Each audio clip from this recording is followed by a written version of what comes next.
it's not just this come in, buy your ticket, push off, go buy your popcorn, get gloves, there's the next lot in. Yeah, I think it's more than just a cinema in that we don't just show films there. It's a difference in that people have a relaxed atmosphere to come into. There's a bar area, you can actually take alcohol into the screens, you can meet your friends here, and it's a proper social setting. The screens are set up for excellent picture and excellent sound, and the seats are probably the best in Southampton, so they're very comfortable. So, and there's a big space between the seats, so people feel more relaxed. They don't feel like we're trying to take their money all the time. You don't feel that there's people playing with their mobile phones and eating popcorn in the face the whole time. So it's an enjoyable experience. I think the reason people come here is that we have a bigger range of films. We show foreign films, we show older films that aren't necessarily around anymore, independent films, so we have a far bigger range, and I think the atmosphere is just a lot different. You don't feel like you're being herded in and out like cattle and basically going through a popcorn factory and chucked into a screen and then thrown back out. I think it's that's why people enjoy it here a little bit more, maybe. What I noticed has changed over the last 20 years is that there was a big emphasis initially on the cash cow films, and then Picturehouse fed off the fact that there was art house movies, foreign movies that people actually wanted to see, and you got a core audience for that. What's happened in the last 10 years is that the cash cow stuff has become more bread and butter, and it's not because of the cinemas, it's because of the distributors. The distributors control everything. Don't listen to what they say, but they control everything. So the films, how long they stay, how many times you show them, who gets to show them, that's out of the cinema's hands pretty much. So what's happened is that there's been a movement away from more independent, more foreign films to what I call middle ground, but also big blockbusters. So Picturehouse has been showing this year, for example, Jurassic World,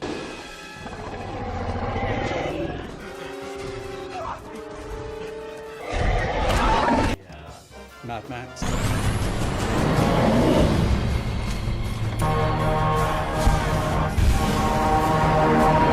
But they're starting to get audiences for that as well. But then we do things like Star Wars.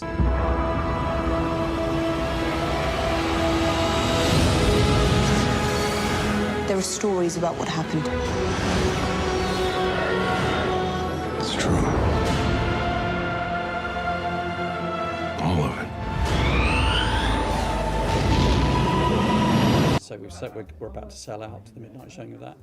So there is an expectation of balance, but then we have the old core audience who still want to see the foreign films and the independent films, so complain to us that we're not showing enough of those, which we're not. I think we've survived because of the range of things we do. We don't only show films, we show operas and ballets and plays, we do music events, we sort of do a big variety of things. So it's a social centre. We have book clubs meet here, we have carers meetings here. We also have live satellite shows, which is the huge change in cinema. It's what's actually keeping cinema going. Picturehouse got the first opera contract all those years ago, and that has kept us going. So we show National Theatre productions.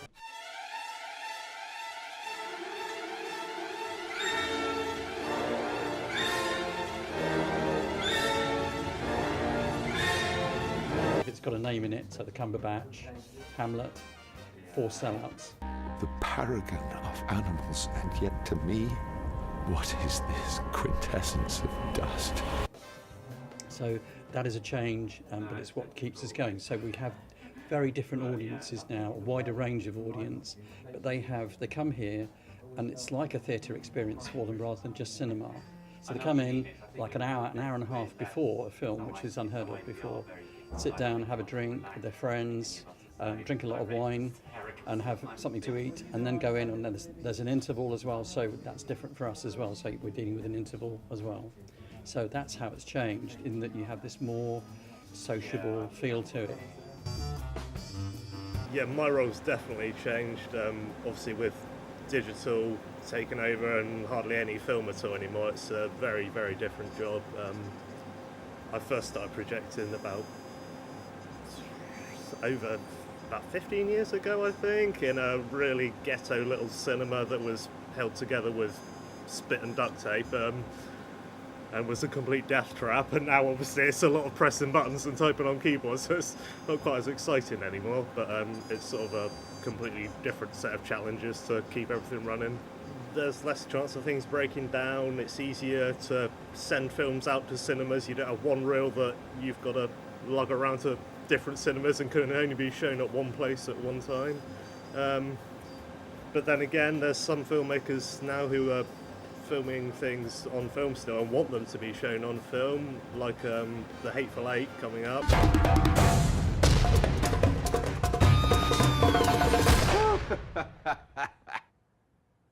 Starting to see pictures, ain't you? Which is meant to be shown in 70mm, but there's one print for the entire country, so obviously we're not going to get it here, and it's a bit of a pity. And with less projectionists about, there's less people who would know how to do it anyway.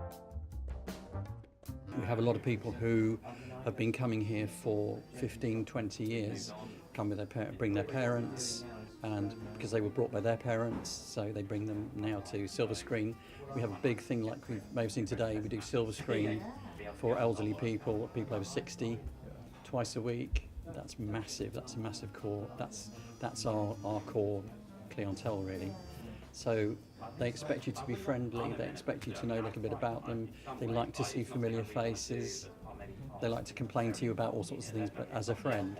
So that's the difference. Is it's personable, and that's why Cineworld bought the main shares in Picturehouse, because it's a market they cannot break into, and we have actually got kind of a monopoly on it, really. Being with them now means we've got more money to do stuff that we want to do. They're not changing anything we show.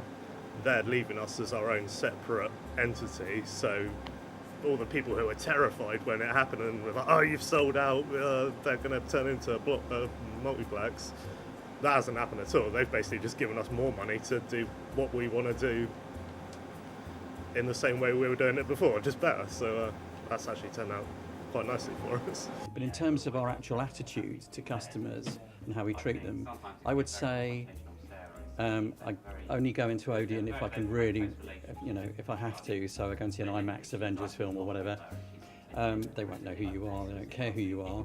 Here, I would say 25% of our customers know me by name, and I know at least 40% of our customers by name. It's generally, it sounds weird to say, but just the atmosphere is different. You don't walk in and there's someone behind bulletproof glass who prints you out a ticket while you're in a queue going on for miles, and then get herded through a place where they're serving tacos or whatever they sell now in those places, and it's people with full meals going in. I think you come in, you actually talk to someone who's genuinely interested in films, has probably seen the film that you're going to see, rather than we're just trying to sell you as much stuff as we can. It's generally a lot more of the focus of it is on the enjoyment of film.